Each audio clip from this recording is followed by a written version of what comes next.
a Priscila disse na sua fala de introdução ao evento, os últimos acontecimentos trágicos exigem atenção e urgência máxima de todos. Sem uma cultura de paz nas escolas, sem que as crianças, os jovens, os pais e responsáveis e os profissionais da educação se sintam seguros e acolhidos no ambiente escolar, não há como avançarmos rumo a uma educação de qualidade. Paz nas escolas é, portanto, ponto de partida. Por isso, o nosso próximo painel se debruçará sobre o tema da violência extrema. Mas antes de convidar ao palco as nossas palestrantes em nome do Todos pela Educação, eu gostaria de pedir a vocês 1 minuto de silêncio em sinal de respeito às vítimas dos últimos ataques e em solidariedade às suas famílias, amigos e comunidades.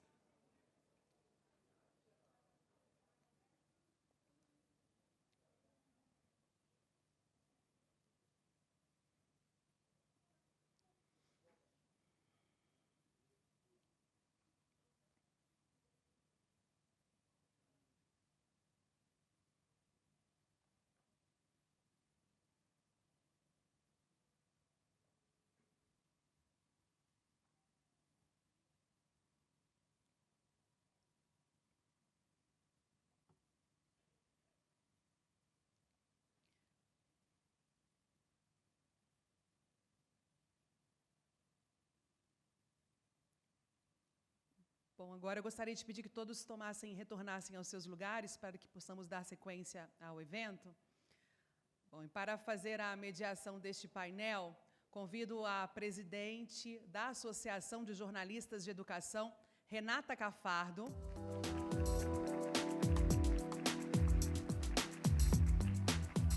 E para participar do painel, eu convido ao palco a pesquisadora e professora da Unicamp, doutora em Educação e especialista em convivência e clima escolar, Thelma Vinha.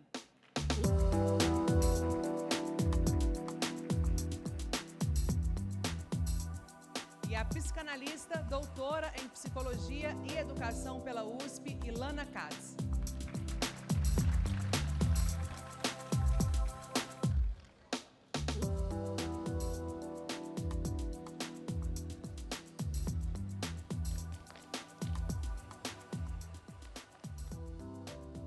Alô, alô? Oi. Oi, gente. Queria primeiro agradecer... Sento? Vamos sentar, né? Primeiro agradecer o convite do Todos pela Educação. Muito obrigada mesmo pela honra de estar aqui num evento tão importante. Mas, ao mesmo tempo, numa mesa que a gente não queria fazer, né? Ninguém da educação queria estar aqui discutindo esse assunto com tanta política pública que a gente tem para discutir, com tanto problema que a gente tem para resolver na educação. A gente foi atravessado nas últimas semanas na educação pelo que aconteceu nas escolas, pelos ataques.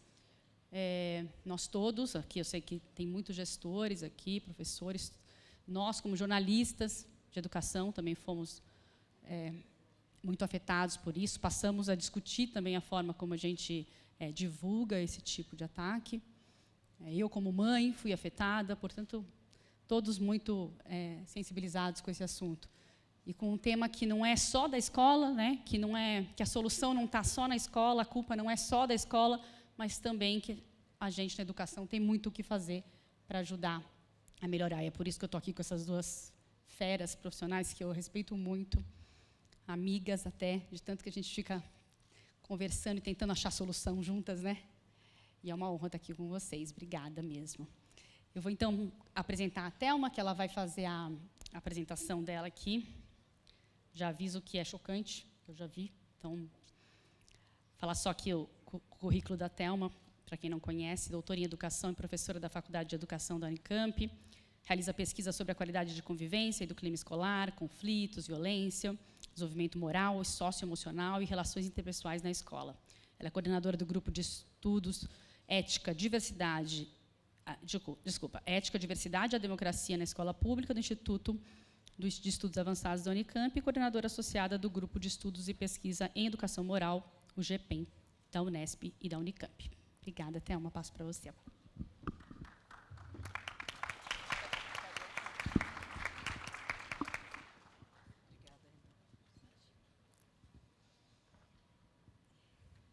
Boa tarde.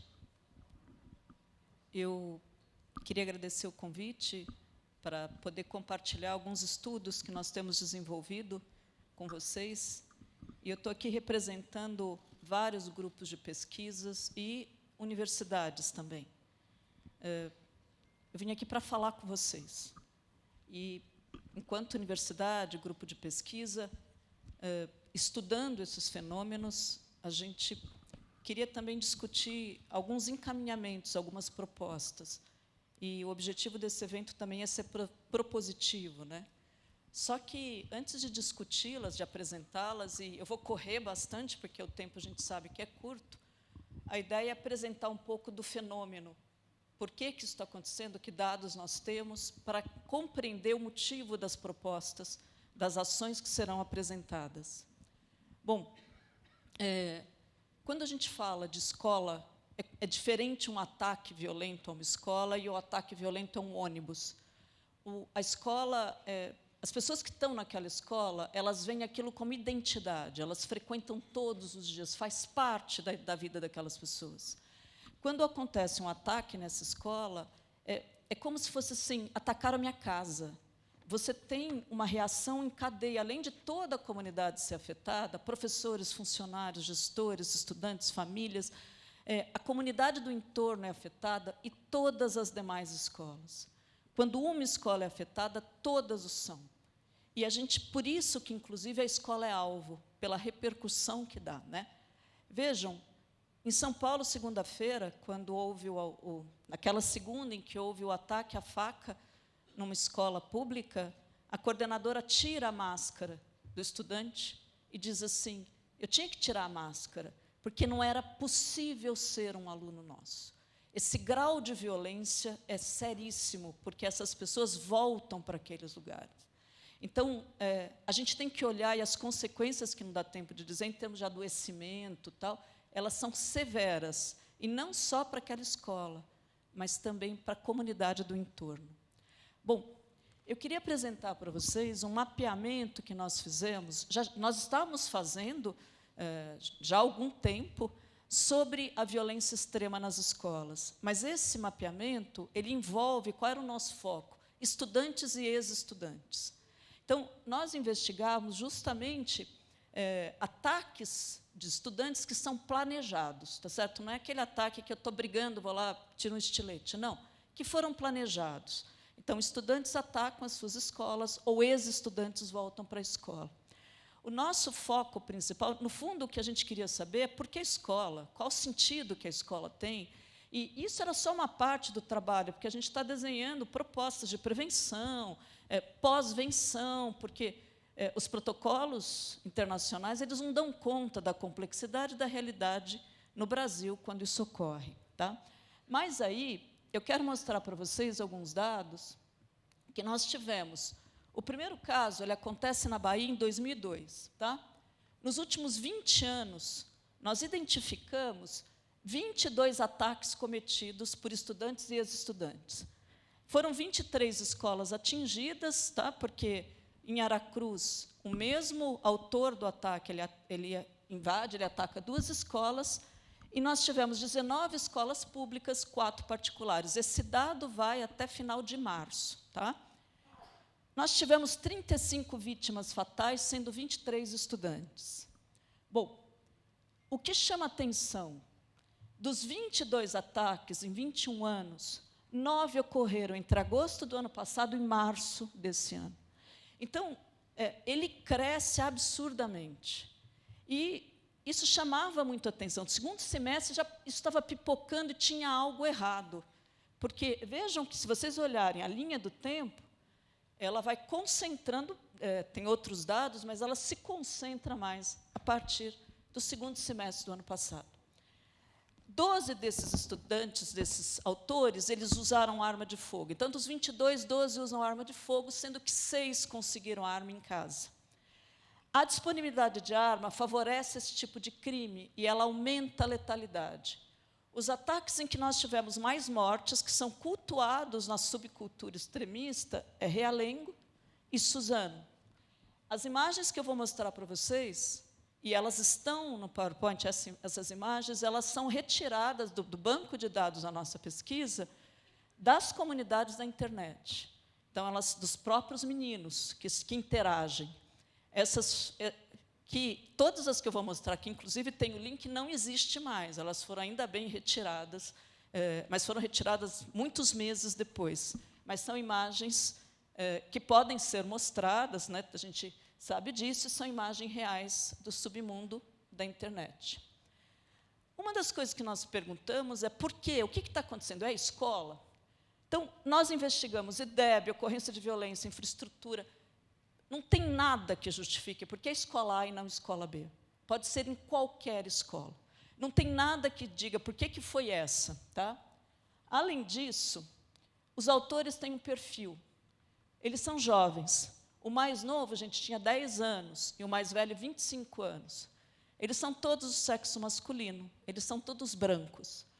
Eles têm um gosto pela violência e culto às armas. Vocês viram que eles se exibem com as armas, eles gostam, eles anunciam, eles mostram. Eles buscam ser valor, eles querem ser reconhecidos. E isso pode ser na própria comunidade da internet, que vocês vão ver, ou ele pode ser em outros espaços. Tem um isolamento social. Então, eles não são os meninos populares da escola, tá? Eles têm relações mais restritas.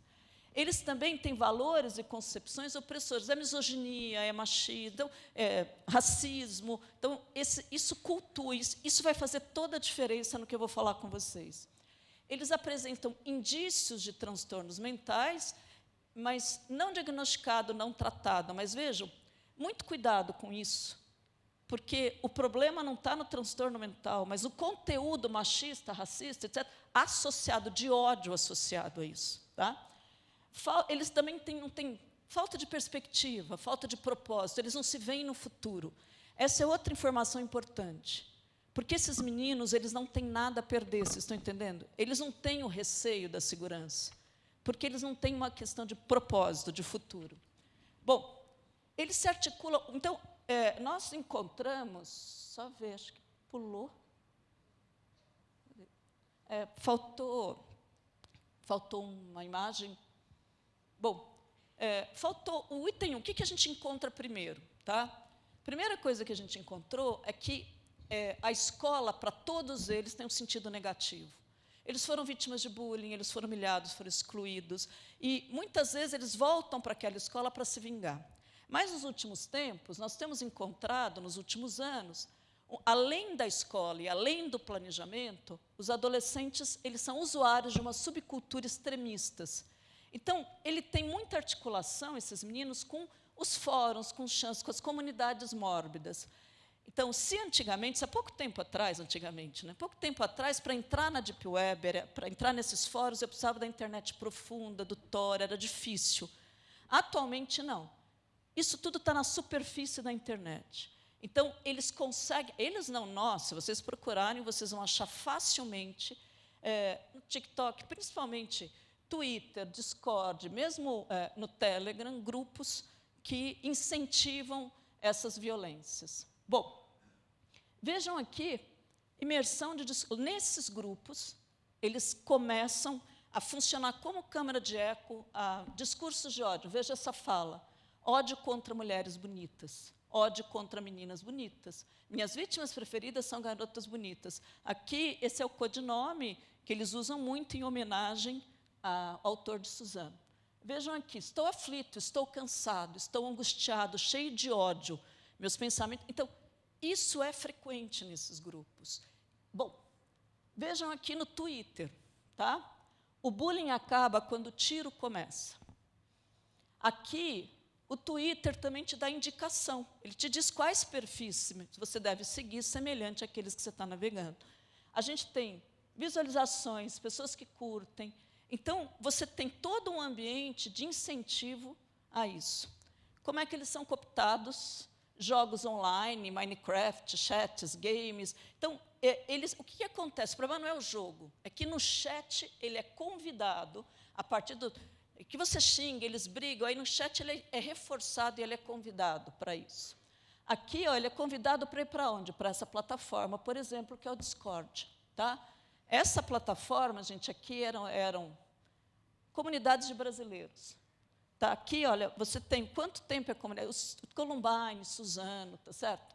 Então, bom, o que esses grupos fazem bem? Escuta e acolhimento. Pertencimento. Então, a gente diz assim, é uma comunidade, eles falam, eles odeiam as mesmas coisas. Funciona como câmara de eco, porque eles exacerbam uma tendência que já possuíam. Mesmo que eles ajam sozinhos, eles acreditam que eles fazem parte de algo maior.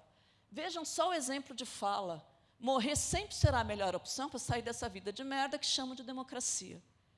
Ser um vazio dentro, por fora, um caminho sem volta. Eles idolatram terroristas extremistas, eles têm uma intenção de matar a maior quantidade de pessoas possível, porque antes se volta para vingar. Agora se volta para se tornar um sancto, se tornar um admirador, aquilo que é admirado por todos eles, que é um assassino, uma pessoa que assassina várias pessoas. Então, quanto mais eu consigo matar, mais eu sou idolatrado nesses grupos. Então, vejam a escolha das roupas, etc., os símbolos nazistas, que me faz integrar, pertencer a essa comunidade. Bom, eles também fazem anúncios antecipados, então, eu anuncio nem que seja para o meu grupo, etc., mas tem anúncios antecipados, e nem sempre as pessoas dão crédito. Temos que levar a sério isso. Eu vou rapidamente, estou com pouco tempo, mas acho que eu vou 2 minutos, tá bom? Há outro aspecto que eu queria trazer é que eles buscam ser famosos, e por isso que é muito importante essa autorregulação da imprensa atualmente, de não divulgação de quem são, de não divulgação dos processos, porque isso tem um efeito muito forte. Depois de um ataque, a literatura mostra que geralmente acontece mais 3 em seguida. Bom, em um atual momento, a gente diz que ele é muito decorrente desse efeito contágio. Ele é menos planejamento, menos articulação com comunidade extremista. E não vou, por causa do tempo, assim, mas tem vários fatores para o aumento. A cultura da violência desses últimos anos, um discurso social que autoriza o uso da violência em vez da palavra. A gente tem grupos sociais da família, dos amigos, que muitas vezes reforçam essa característica de superioridade. Nós tivemos a questão mesmo da censura, exposição das escolas, perseguições. Eles tinham muito medo de abordar questões muito fortes no momento nosso que nós vivemos, que não podiam ser discutidas na escola. Tá? Pandemia, adoecimento mental, que a gente viu, imersão online. Então, tem vários fatores que vão interferir para isso. Pessoal, ninguém sabe o que fazer. Isso é fundamental. Isso é novo no país. Mas nós temos que unir nossas forças, justamente, para enfrentar isso, pensando em termos de futuro de sociedade. O que nós queremos enquanto futuro da sociedade, né? Então, algumas propostas que a gente discutiu, elaborou, e queria trazer para vocês. Primeiro, defender o maior controle de armas de fogo e munição. Isso interfere, como a gente viu.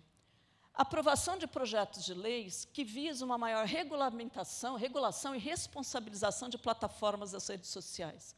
Elas incitam ódio, ensinam massacres. Monitoramento de redes, de fóruns, monitoramento que tem sido feito agora, uma luta, né, hoje foi apresentada a quantidade de que foi desbaratado, que estão acompanhando. Construção de protocolos de pós-venção, inclusive com verbas emergenciais. É diferente quando é uma cidade pequena, como foi Aracruz, do que uma cidade quando é São Paulo. Então, você tem um sistema que comporte, né? Bom, programas que ajudam os extremistas a se radicalizarem, a integrarem a sociedade. Criar um registro obrigatório dos ataques. A gente não tem um mapeamento, a gente não sabe quem foi desbaratado, onde foi. Então, se tiver um registro, a gente consegue fazer dados, etc. Bom, além disso, nossos estudos, e mais o que foi mapeado dos estados, tem mostrado que o enfoque tem sido 2, segurança e saúde mental. Mas uma saúde mental de psicólogo na escola. Essa parte eu preciso falar com vocês, que é o seguinte. Estados Unidos é o país que mais tem segurança e mais tem arma, e onde ele mais tem tiroteios em escolas. Só esse ano nós tivemos 12. Eles estudaram 23 anos políticas públicas de segurança. Presença de policiais armados em escolas não previne ataque. Esse jovem não tem o que perder e esses jovens se sentem desafiados a provar que eles conseguem. Piora a qualidade do clima escolar. Estudantes negros são os que mais sofrem e as escolas sem policiamento, elas são menos violentas têm menos violência do que com policiais. Bom, no Brasil, nós tivemos um ataque numa escola cívico-militar e é o tipo de investimento que ele não só não é eficaz, como ele piora o clima, ele piora as condições da escola. Então, não é esse o caminho. Eu termino com vocês falando da ampliação do sistema de proteção básica, porque a articulação do psicólogo tem que dizer no território, nas condições, com a rede de proteção. E quero trazer para vocês o seguinte, pessoal, segurança não muda discurso de ódio. Segurança não muda, por exemplo, não faz desenvolvimento de cidadania. Segurança não melhora um clima escolar para eles se sentirem pertencentes. Então, a saída, que a gente diz, entre outras, é olhar para a escola. Então, termino com vocês dizendo que é fundamental políticas públicas na área da convivência escolar. Políticas públicas na área da convivência não é formação nisso. Política pública na área de convivência é eles saberem criar uma cultura de diálogo, saberem fazerem assembleias, equipes de ajuda, sistema de pares, mediações de conflito, todo um clima escolar positivo, que esse menino seja ouvido, que esse menino se sinta pertencente, que cuidem um dos outros. É mudar uma cultura de segurança por uma cultura de cuidado. Desculpa terem passado um pouco do tempo e muito obrigada.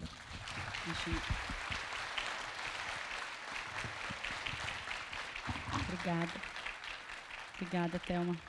A gente fica até aflito, né, vendo isso tudo. Falei para vocês que era chocante. E você vai falando rápido para você, é sua rotina, né? A gente fica chocado vendo cada slide. Eu vou passar agora a palavra para a Ilana, depois a gente faz as perguntas, tá, Thelma? Só vou falar um pouquinho quem é a Ilana Katz, psicanalista, doutora em Educação pela Universidade de São Paulo, pesquisadora do Instituto de Psicologia da USP e pesquisadora da Rede Nacional de Pesquisa em Saúde Mental de Crianças e Adolescentes. Obrigada, Ilana. Boa tarde. Muito obrigada a todos pela educação, pelo convite, por estar junto da gente na urgência desse debate. Eu estou honradíssima pela companhia das minhas admiráveis colegas de mesa, e eu vou direto ao ponto, que eu acho que é onde concentra a minha possibilidade de colaborar com essa discussão, porque o trabalho que a gente tem pela frente é muito, e o tempo é curto. Eu quero falar com as senhoras e com os senhores sobre a segurança pública como um determinante de saúde mental e do lugar da escola nessa articulação. A minha primeira proposta é que, para a gente responder sobre segurança, a gente mude a pergunta do quem garante para o como nós vamos fazer, como nós vamos produzir segurança. A resposta mais comum, a Thelma falou bastante sobre isso, tem se articulado em duas ações, né? Uma leitura que é um tanto superficial do que segurança pública quer dizer, que é reduzir a segurança policial e ao investimento em tecnologia no acesso ao espaço da escola. E a segunda ação tem sido a de colocar psicólogo dentro da escola para conversar com os alunos, algo como uma ação preventiva, que eu chego a desconfiar, confesso, se a aposta está na produção de saúde mental ou em processos investigativos de detecção precoce de risco de violência. As duas ações, essas duas, elas contam com procedimentos que são realizados a partir de fora, por um agente formalmente designado para entrar e produzir, com o seu trabalho, a nossa proteção. O problema, acho que todos nós sabemos disso, a Thelma falou bastante disso, é que segurança pública é algo muito maior e mais complexo do que segurança policial. Os dados que a gente recolhe das experiências americanas vão nessa direção, né? Armar e blindar as escolas, enquanto as escolas ganham dispositivos de segurança, a violência não diminui, né? A segurança tem muito a ver com a ideia de público, com a produção de espaço comum, regulado, com a força comunitária. Todo mundo sabe disso muito intuitivamente, desde a Chapeuzinho Vermelho, não é mesmo? Não vá pela estrada deserta, anda onde tem gente. A gente precisa muito entender que buraco que é esse que a gente veio parar como sociedade, em que a escola, a maior expressão do que a gente pode entender como resposta ao enfrentamento da barbárie, está sendo violada. Está violada, sim, está violada como espaço público, violada como espaço de convívio, como primeiro lugar de possibilidade da constituição da experiência em alteridade. A violência contra a escola é aquela que quer fazer os cidadãos acreditarem que, para que a gente esteja seguro, a gente precisa desocupar o espaço da escola, desocupar o espaço comum. Essa é a intenção, é isso que está sendo atacado. A violência contra a escola é a que faz a gente duvidar da sua condição de cumprir a sua função social. Eu entendo, e queria pensar isso aqui com os senhores e com as senhoras, eu entendo que as tragédias da Vila Sônia, as tragédias de Blumenau, que são violências extremas que aconteceram na escola, são a expressão do conflito de muitas dimensões que a gente vive como sociedade. A gente pode olhar bem e debater cada um dos elementos que constitui o buraco que a gente está metido. A Thelma falou disso, o relatório de transição já disponibilizou análise e indicações decisivas para isso. A gente pode dizer que ficou muito assustado, mas nenhum de nós que teve acesso a esse trabalho pode se declarar surpreendido. Agora, as ameaças contra a escola, no meu modo de entender, configuram um fenômeno que não é a expressão do conflito. É um outro fenômeno que, como me ensinou o Rinaldo Bottolini, a gente vai chamar de promoção do conflito. Essa diferença é muito fundamental entre expressar e promover o conflito, e o que se articula entre essas duas categorias fica muito importante para a gente entender como vai responder à altura desse problema. Para começar, entre o que se alardeia e o que se invisibiliza, a gente tem muito o que aprender. No mesmo dia da terrível tragédia de Blumenau, no Complexo da Maré, no Rio de Janeiro, uma escola foi abordada por 2 carros blindados e alguns agentes policiais que tentavam capturar integrantes de grupos armados que se esconderam na escola. Deveria ser desnecessário marcar, mas eu vou dizer, na Maré, escola também é lugar de criança. Promover a crise produzindo a violência contra a escola, não contra uma escola, mas contra a escola, esse elemento que é tão central da nossa organização social, que faz lugar para as crianças e para os jovens, não é, de forma alguma, um gesto sem qualquer objetivo. A violência contra a escola tem um efeito muito imediato: pânico. E não tem afeto mais desagregador do que esse. Pânico é um salve-se quem puder. Pânico tira a gente do espaço coletivo, tranca a gente em casa, esvazia o espaço público e fragiliza muito, muitíssimo. O efeito no pensamento é que a gente não pensa. O efeito no corpo é que a gente treme, se curva, silencia ou grita, mas nada disso produz conversa. O efeito na vida é o isolamento. A pergunta insistente que fazemos é: quem é que vai me salvar? Quem que é o responsável? Quem que vai me tirar do horror? Esse afeto desagregador também não supõe uma resposta coletiva nem para o coletivo. O afeto desagregador procura um responsável, um culpado, fica de olho na tal da maçã podre, quem não teve essa aula, né? Como se tudo fosse se resolver tirando a fruta estragada da cesta, e que isso impede a gente de olhar e procurar soluções efetivas. A quem interessa isso? O que se defende na tentativa de esvaziamento da escola? Talvez a gente nunca tenha tido uma oportunidade tão explícita para pensar como a segurança pública tem a ver com a possibilidade de produzir saúde mental. A definição conceitual mais competente de saúde mental que eu conheço é de um pesquisador indiano, ele se chama Vikram Patel, e ele diz: saúde mental é pertencimento. Ocupar, usar, usufruir, fruir no espaço comum. Isso constitui o espaço e produz segurança e produz também saúde mental. Falando assim, parece tão óbvio, né? Quem que está bem, quem que fica tranquilo se a gente está inseguro? a promoção de saúde mental faz parte do mandato público da atenção psicossocial, que trabalha intersetorialmente com a escola na lógica da promoção de saúde mental. E isso não se reduz a ter um psicólogo para escutar cada um individualmente, mas inclui e deve incluir a promoção de ações e de gestos que produzam pertencimento, acolhimento, escuta, conversa, coletividade, que façam da escola um lugar de pertencimento para as infâncias e para as juventudes, que façam do convívio currículo. E fazer do convívio currículo é a tarefa que se impõe para todos nós hoje. Sob essa perspectiva, o que não parece nem um pouco óbvio é que diante da vulnerabilização das experiências das infâncias e das juventudes e das suas consequências no âmbito da saúde, o muito bem-vindo e recém-criado Departamento de Saúde Mental do Ministério da Saúde não tenha uma coordenação designada para as infâncias e juventudes. A resposta para esse problema tem sido a mesma desde os primeiros anos da reforma psiquiátrica. Infâncias e juventudes são temas transversais. Sim, são, mas agora a gente precisa de uma coordenação que sustente essa transversalidade no debate, que sustente a promoção de saúde mental junto à rede de proteção social, da qual a escola faz parte. Uma coordenação pode fazer o enfrentamento da lógica individualizante e patologizante, pode apoiar e fomentar soluções locais, uma coordenação disputa orçamento e sustenta a proposição do mais vigoroso tratamento que a gente precisa nesse momento, a construção de possibilidade de pertencimento. Uma coordenação enfrenta as concepções de segurança que produzem pânico. Para tudo isso, a gente precisa de uma coordenação.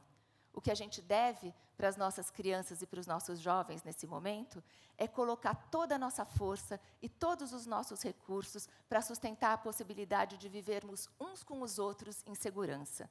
Por isso, já concluindo aqui a minha participação, eu sublinho que é urgente enfrentar o discurso de ódio, que destitui a possibilidade de viver em espaço comum, que transforma o outro em inimigo ameaçador. Nós vivemos os últimos anos lutando contra esse tipo de discurso que coloca o outro como ameaça e que, com esse argumento, incita a violência. Agora é essa a hora. A gente precisa não se deixar cooptar pela ideia de que é seguro desocupar uma escola. Não é. A gente precisa reinventar a experiência de estar junto. E estamos todos no mesmo jogo. As crianças, os jovens, as famílias, as escolas, o poder público. Mas a gente não joga todos na mesma posição. E precisamos nos articular para que a bola não pare de rolar. A escola, com as suas crianças e seus jovens, precisa produzir educação contra a barbárie, precisa transformar o que está acontecendo em contexto de aprendizagem. E isso passa por fazer do convívio currículo. Um currículo pensado e pactuado em cada faixa etária, mas um currículo que dê lugar ao convívio e que distribua recursos de pertencimento, de conversa, de escuta. É isso que protege, que cuida. Ao promover o convívio, a gente age contra as experiências de humilhação e de despertencimento. Ao promover o convívio, a gente fortalece o espaço comum, o que é de todos e é de cada um, e agimos contra o discurso de ódio. As famílias e as escolas, a gente precisa se articular em uma demanda ao poder público do enfrentamento ao discurso de ódio. E esse enfrentamento passa necessariamente, como a Thelma falou tão bem, pela regulação e pelo controle das redes sociais. Passa pelo entendimento de que a internet e as suas redes, elas são espaço público e, por isso, precisa ser regulado. Aliás, acho que é bem importante considerar que as redes sociais, quando elas não são reguladas e não controladas, elas são o lugar no qual os potenciais agressores fazem a sua comunidade de pertencimento. Isso não é qualquer coisa. A força vem daí, vem sempre daí, da comunidade. É por isso que eu falo em abrir concorrência contra o discurso de ódio, criar comunidade e pertencimento fora do ódio, para que ninguém precise se fazer existir numa comunidade de ódio, que insiste na destituição e na destruição do outro, do diferente, da alteridade, A gente precisa do trabalho da escola, a gente precisa da escola. Para que a escola cumpra o seu mandato, a gente precisa de política de Estado e de política de governo. Muito obrigada.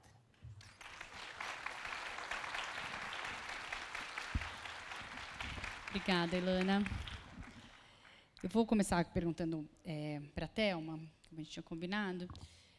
A gente fala muito, né, da importância do convívio como currículo.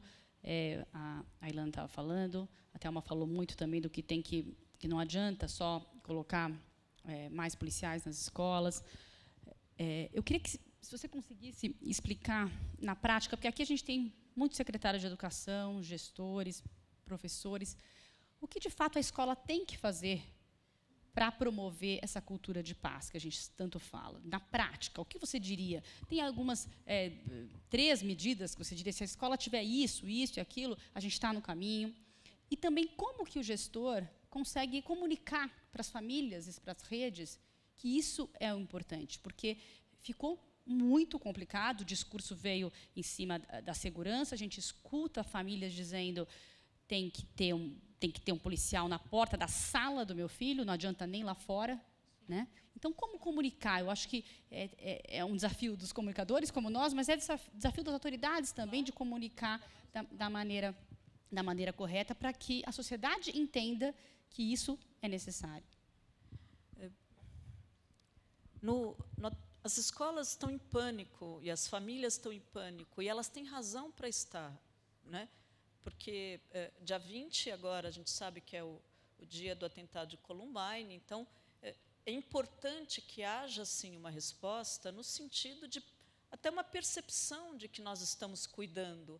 Então, quando coloco o botão do pânico, quando coloco uma ronda fora da escola, não é policial dentro da escola, quando passo orientações sobre como eles podem identificar, né, alguma coisa, fala do não compartilhar, você está trabalhando com um sentimento de segurança. O que isso não pode é ser política permanente, jamais. Então, só que, aí, indo para... Quando eu falo que a ideia era conversar com vocês, né, era nesse sentido que, quando se diz, as escolas, centenas de escolas têm procurado ajuda individualmente.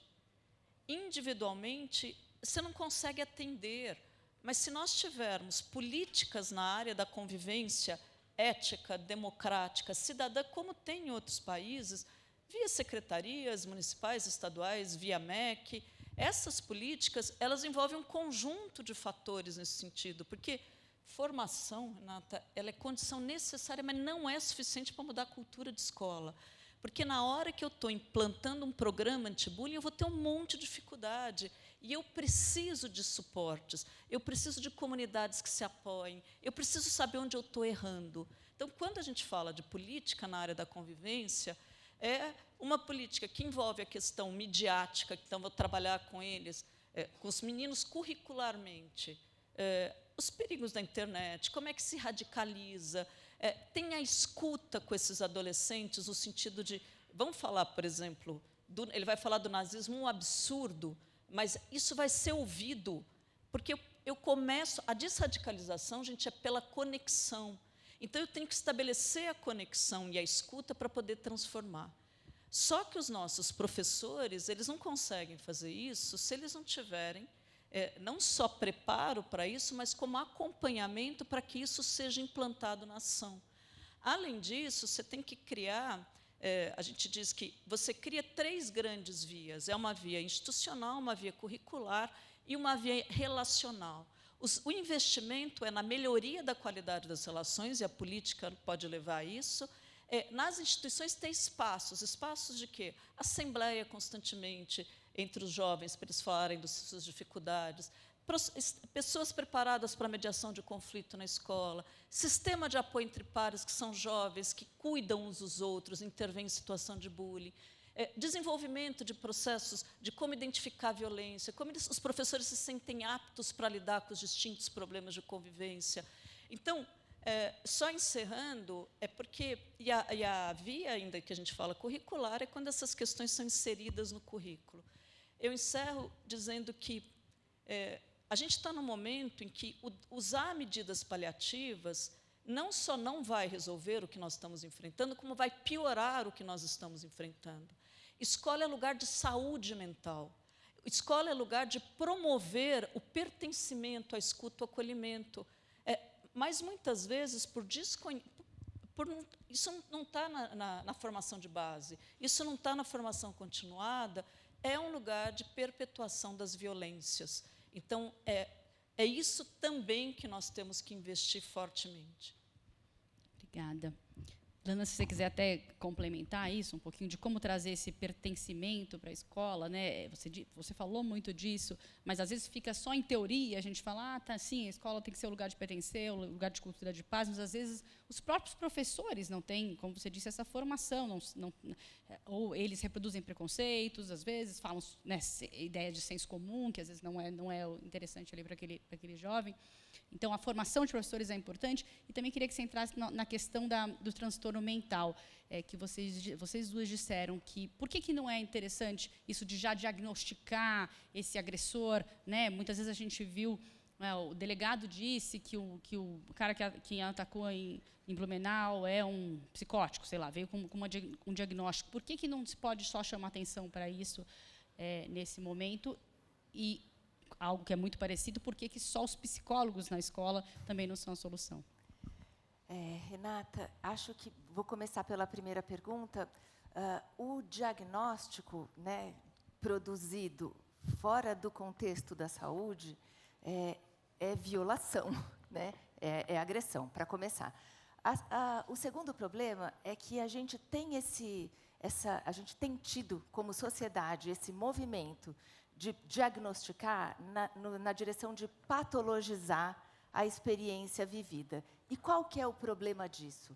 O problema é que, quando eu digo que aquilo que aconteceu em Blumenau é porque aquele agressor é uma pessoa doente, é alguém que tem um transtorno mental, enfim, eu estou dizendo que o problema é dele, que é só tirar ele dali. É só eu ter sinais de detecção de transtornos mentais garantidos que não teremos violência. O que eu impeço quando eu faço isso? Eu impeço a crítica política absolutamente necessária para que a gente possa enfrentar os desafios que temos como sociedade. Quer dizer, individualizar para gerir é algo que a gente conhece como um procedimento já clássico, que é uma técnica de poder. A saúde mental não pode estar ao serviço disso, sobretudo quando a gente pensa que saúde mental é pertencimento.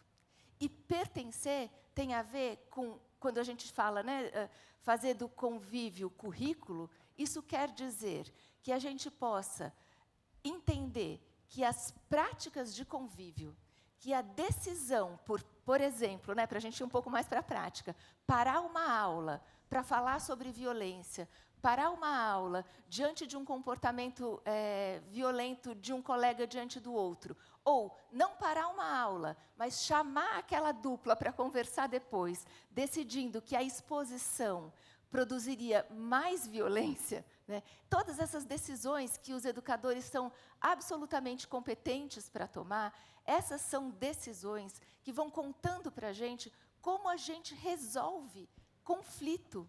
Porque, por fim, os nossos modos de resolver conflito, quando eles ficam cooptados pelo discurso do ódio, a gente entende que resolver conflito é eliminar o que nos contradiz. E a nossa experiência pela via democrática é a do convívio. Portanto, é sim para parar a aula de português e matemática para conversar sobre as relações dentro da escola. É sim para uma...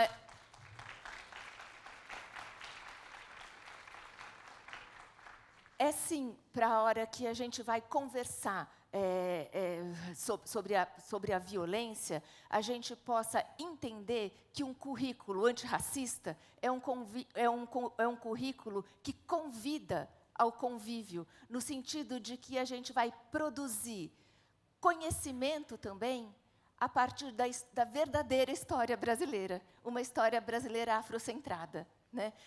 Tudo isso é prática de cultura de paz. São decisões muito objetivas que os gestores tomam na decisão de alocação de espaço, de investimento e de tempo na relação com as escolas. Obrigada. Passei, Obrigada desculpa. mesmo. Imagina. Agora, eu vou chamar a secretária municipal de Educação de Vitória, Juliana Rochner. Falei certo o seu nome? Rosa, Vai fazer isso. uma pergunta aqui em nome dos secretários, né? Juliana, por favor. É isso. Boa tarde a todos, a todas. Para a gente é uma honra estar aqui entre gigantes e vendo esse movimento que o Todos Conseguem de juntar pessoas que pensam, né, várias esferas num objetivo de educação já. É prioridade, a gente precisa falar sobre isso. Agradeço aos professores que explanaram muito bem. E, como secretária, a gente traz uma perspectiva da pressão social para uma resposta rápida. É, de fato, o que tem sido tensionado e cobrado, que tenha detector de metais, que tenha vigilante armado, que tenham coisas que vão impedir. Quando a gente, e aí eu me trago enquanto educadora, em especial em territórios de periferia, a gente vê um monte de violência sendo naturalizadas nas escolas todos os dias.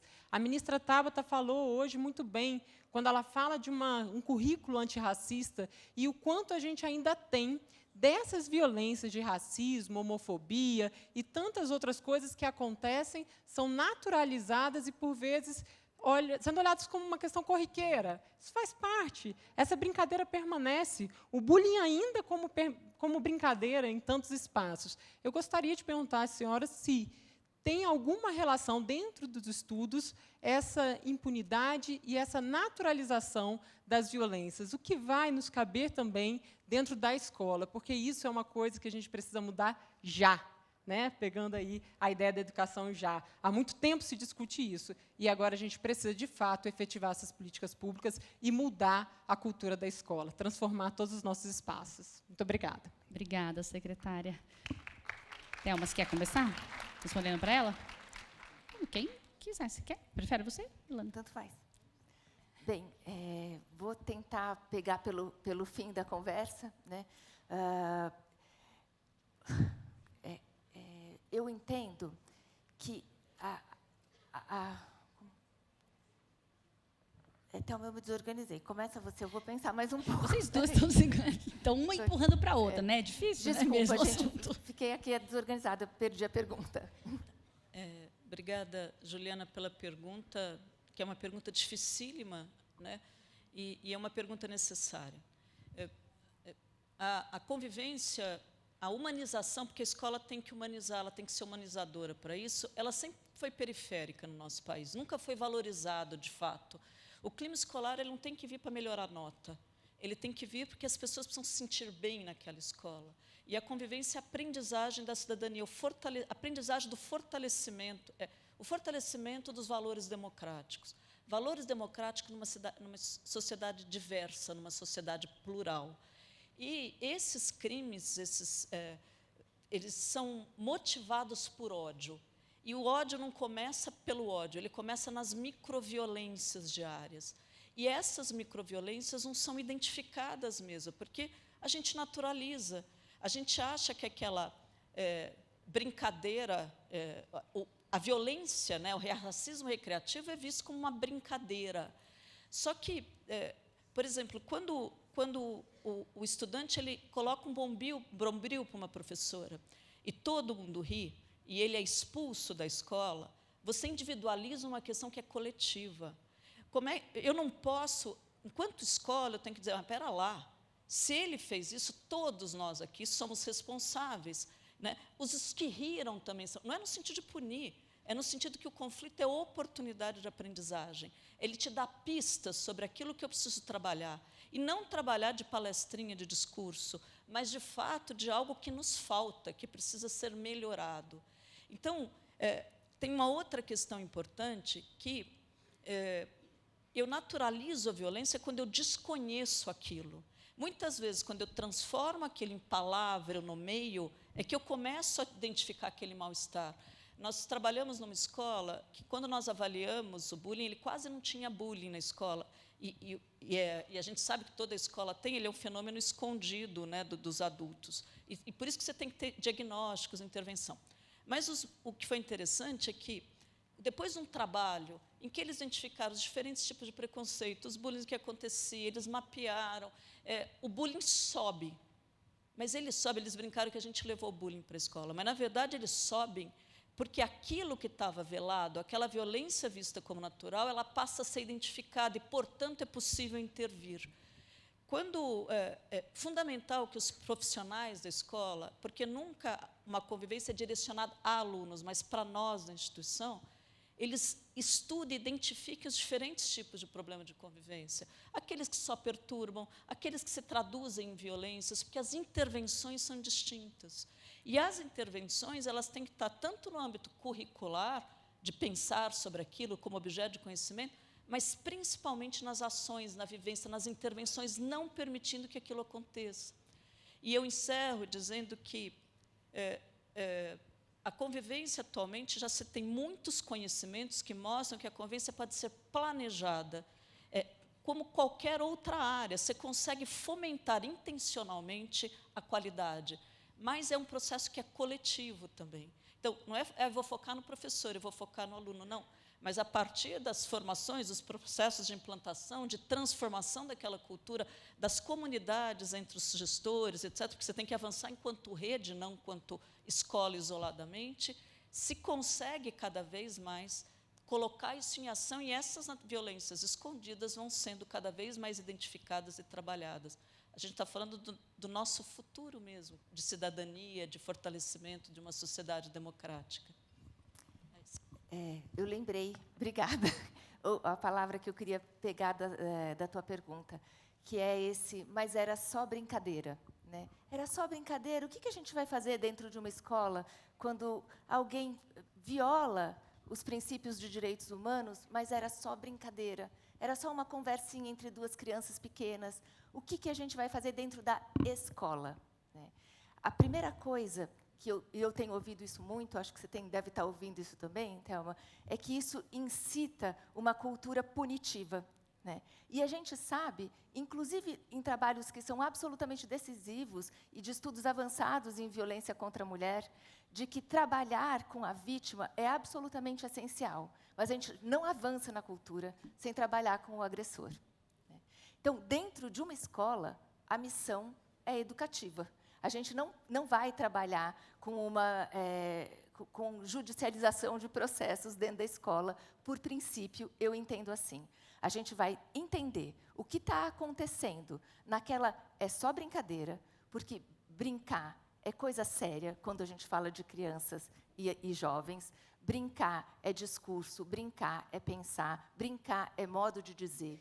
Então, nós vamos tomar isso como discurso e escutar o que se diz quando se brinca disso, e chamar para a conversa, por esses dispositivos que a Thelma aponta, de que a gente tem muitas ferramentas de produção de convívio. E essas ferramentas de produção de convívio não precisam, para voltar na tua pergunta, Renata, elas não precisam necessariamente serem controladas por psicólogos dentro da escola. A produção de saúde mental não requer exatamente um psicólogo dentro da escola. Ela requer o matriciamento da saúde mental numa ação intersetorial junto com a escola. Então, talvez te responda. Obrigada, gente. Nosso tempo... Eu estou confusa com o tempo aqui, porque agora começou voltou. 2 e pouco. Acabou nosso tempo, não é? Esses 3 minutos estão indo para cima. Eu acho que até a gente já passou nosso tempo. Então, eu agradeço muito a presença de vocês, Ilana e Thelma. Obrigada, gente. A conversa é difícil, mas foi muito boa. Obrigada mesmo.